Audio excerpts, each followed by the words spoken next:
आपके चैनल के माध्यम से बताऊं, मैं मेरी टिकट कटाने में किसी का रोल नहीं था।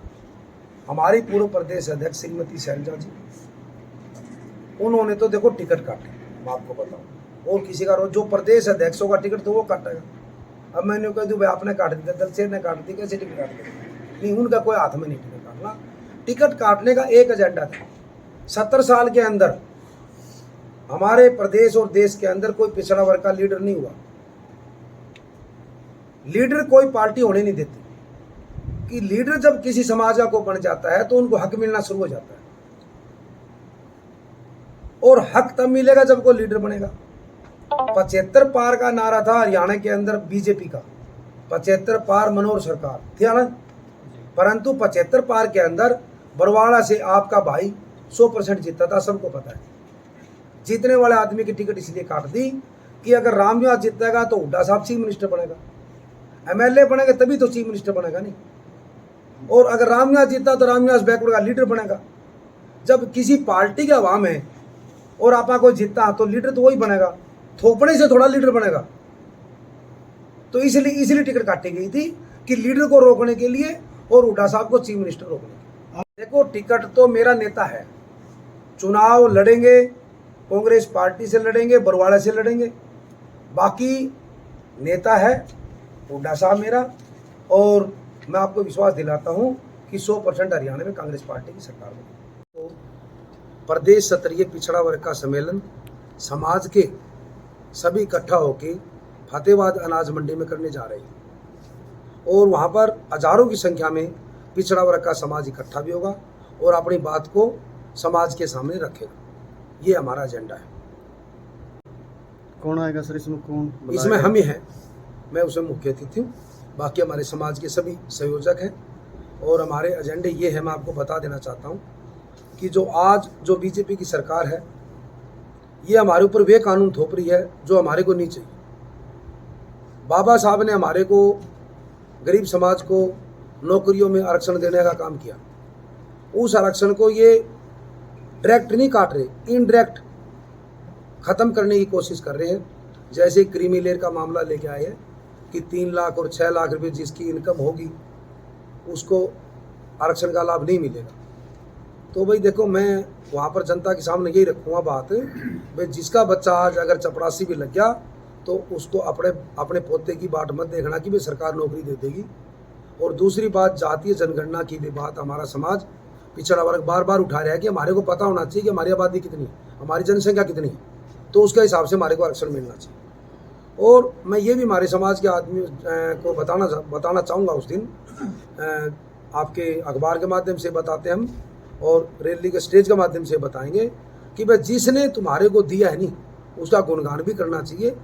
कि जैसे हमारी सरकार थी, हमारी सरकार के अंदर हुड्डा साहब जब चीफ मिनिस्टर थे, उस समय के अंदर हमारे को, हमारा जो क्लास 1 और 2 के अंदर जो आरक्षण हमारा 10% दे रखा था सरकार ने पिछले ने, वो हुड्डा साहब ने 16 किया था। तो हमारी सरकार से भी डिमांड है कि उस 16 को 27 किया जाए। और दूसरी बात कि जब हुड्डा साहब की सरकार थी, उस सरकार के अंदर जो हमारे गरीब बैकवर्ड के साथी हैं उनको पढ़ने के लिए 1ली से 5वीं तक, 6ठी से 8वीं तक, और 9वीं से 10वीं और 11वीं 12वीं, इन बच्चों को सरकारी स्कूल में वजीफा दिया जाता। उस वजीफे को तो बढ़ाया भी जाए, और दूसरी बात उसको कुछ सरल तरीके से किया जाए। पहले माँ के खाते में पैसे सीधे आ जाते थे, इन्होंने उसको दिक्कत कर दी कि बैंक में कर दिया, बैंक के चक्कर काटने पड़ते हैं। तो ये भी नहीं होना चाहिए। तो इस तरह अनेक मुद्दे हैं। जैसे हुड्डा साहब के समय में जब हमारे SC BC भाइयों को, कि गरीब समाज है, उनको रहने की बड़ी तकड़ी दिक्कत है, तो 100 गज के प्लाट दिए, 3,92,000, तो इस सरकार ने एक भी प्लाट नहीं दिया। तो इस तरह बहुत सारे मुद्दे हैं। और भी मुद्दा है, जैसे कि इस सरकार ने क्या किया, बैकवर्ड को एक वैसे बखाने के लिए हमारे साथियों को ये कह दिया कि पंचायत के अंदर हमने रिजर्वेशन कर दिया आपकी 8%, पर तो क्लियर नहीं बताई 8 क्यों, जब 27 है तो 27 करो। और फिर 8 नहीं है, इन्होंने ये कहा है जहां आबादी ज़्यादा है वहाँ 8%, जहां आबादी कम है वहाँ 2%। हमने कभी आज तक देखा नहीं, एक प्रदेश हो 2 कानून हो, एक प्रदेश में कानून एक होना चाहिए। ये भी हमारी आवाज़ है। अगर सरकार दे, अगर इनकी नीयत साफ है तो भाई इनको 27% दिया जाए, और जो आज देने लग रहे इसकी जरूरत नहीं है वैसे। और 2 तो भाई वैसे बन जाते हैं पंचायतों के अंदर, और जहाँ आबादी ज़्यादा अमरेडी गांव है वैसे बन जाएगा सरपंच। स्त्रियाँ बहुत ज़्यादा, तो ये लोग वैसे बकाने का काम ज़्यादा कर रहे हैं बैकवर्ड समाज को। परंतु आज हम ये बताते हैं कि मैं सभी सारा हरियाणा में मैं गया भी हूँ और जाता भी रहता हूँ, बैकवर्ड समाज आज बीजेपी से वैसे तंग आ चुके हैं। अब इनकी बात को 8 साल के अंदर सारे लोग समझ चुके हैं, और हमारे जो जितने भी कर्मचारी हैं उन सबको पता लग गया है कि हमारे बच्चों का भविष्य खराब है। इसलिए सरकार को हम कह तो हमारे ये काम सही करेगी सरकार, कानून को उल्टा भी लेगी सरकार, और जिस चीज़ को हमारे को जरूरत तो दे भी नहीं देगी तो भाई 2 साल बाद में जब चुनाव होगा इस सरकार को हम चलता करेंगे। रामनिवास जी, आपने बार बार पूर्व मुख्यमंत्री भूपेंद्र सिंह हुड्डा का जिक्र किया, उनके कामों का जिक्र किया। आपने बताया पिछड़ा वर्ग समाज के लिए भूपेंद्र सिंह हुड्डा ने बहुत काम किए। भूपेंद्र हुड्डा ने जब बहुत काम किए तो फिर भूपेंद्र हुड्डा को छोड़ा क्यों पिछड़ा वर्ग में? भूपेंद्र सिंह हुड्डा को नहीं छोड़ा। कोई दूसरी पार्टी जब आती है सामने, वे नेक लुभावने 15-15 लाख रुपए की बात आई थी। अब 15 लाख खातर तो लोग घर छोड़ दें। गरीब आदमी जब कोई न्यू कहेगा 15-15 लाख रुपए तुम्हारे खाता में आ जाएंगे, और भले भाई सिलेंडर तुम्हारे को कितना का चाहिए, तुम बताओ। सिलेंडर जो कम रेट में देगे उसको वोट दोगे, ज़्यादा रेट वाले को दोगे? बताओ भाई, सिलेंडर भी कितना का हो गया। हमारा टाइम में जब हमारी सरकार थी 1 साल के 12 सिलेंडर मिलते थे सब्सिडी के अंदर, और गरीब समाज उसमें राजी भी था। आज सब्सिडी 100% खत्म कर दी। जैसे सब्सिडी खत्म करी है वैसे ही हमारा आरक्षण खत्म करेंगे। मैं आज कहना चाहता हूँ समाज को। तो देखो, भूपेंद्र सिंह हुड्डा की बात नहीं है। मैं ये भी कहता हूँ कि जिसने काम किया हमारे लिए, चाहे गांव में भाई कोई भाई मेरा काम आ गया, जो काम आया उसका नाम लो। मैंने कोई ऐसी बात नहीं कही। आपका चैनल और अखबार के माध्यम से बताना चाहता हूँ कि भाई हमने कोई झूठी बढ़ाई नहीं करी हुड्डा साहब की। 3,92,000 प्लाट SC-BC के भाइयों को नहीं दिए तो मेरी गारंटी 100%। एक और बताऊँ, एक पॉइंट और रह गया हमारा।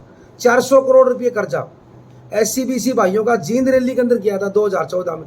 आप सभी पत्रकार भाई वहीं थे, और मैं बैकवर्ड कल्याण निगम का चेयरमैन था हरियाणा का। हमने दूसरे दिन लेटर बांटे थे। कैंड में तो हम हुड्डा साहब घोषणा कर देते और माफ करा ही नहीं, फिर फायदा क्या। पहली बार मेरे हिसाब से तो पहली बार है मेरी भाई सीधा बैकवर्ड का कर्जा माफ करना, और SC भाइयों का 400 करोड़। तो देखो, जिसने किया उसका नाम अगर हम नहीं लेंगे तो आगे हमारे को कौन देगा। मैं ये कहता हूँ, जिसने दिया उसका नाम लो, और उतना ही नाम लो जितना दिया है। मैंने आपको ये 4 पॉइंट बताए हैं, ये मेरी नॉलेज में है, इनका हमने ले लिया, इससे फालतू नहीं लिया। हम ये कहते हैं जिसने दिया उसका प्रचार करो, नहीं दिया उसकी बुराई करो। अगर हम बुराई नहीं करेंगे तो तुम्हारे को कोई कुछ नहीं देगा।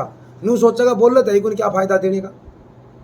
ये मेरी व्यक्तिगत बात है। रामनिवास जी, कोई भी समाज ये चाहता है मेरा समाज का सरपंच, MLA, MP, मंत्री बने।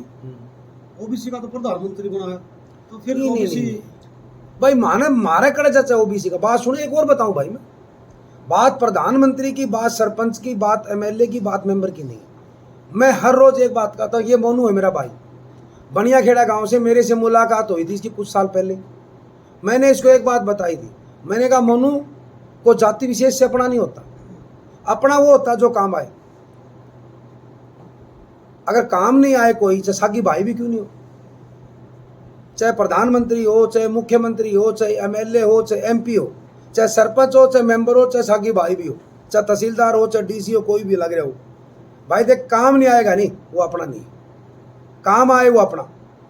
हमने देख लिया इसको बरत के भाई, किसी आया को नहीं है। तो अब जो क्यों बताओ, 300 रुपये सिलेंडर की बात थी, आज 1,018 रुपये। उज्ज्वला योजना कहाँ गई?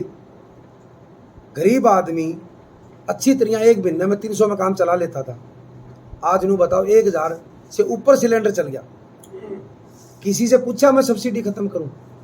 हमारा घर लेटर आया एक दिन इतना बड़ा, मेरा बापू के नाम से, चौधरी मनफूल सिंह ने सब्सिडी छोड़ी, प्रधानमंत्री धन्यवाद करता है, अपना भी काट ली सब्सिडी। ये जितने गरीब भाई बैठे पूछ लो इन्होंने, किसी ने भी कभी कहा हमने सब्सिडी छोड़ते हैं। ये तो एक ढकोसला है, कुछ नहीं कर रही सरकार, टैक्स पे टैक्स थोप के, और खासकर गरीब आदमियों के ऊपर इन 8 सालों के अंदर तकड़ी मार पड़ी।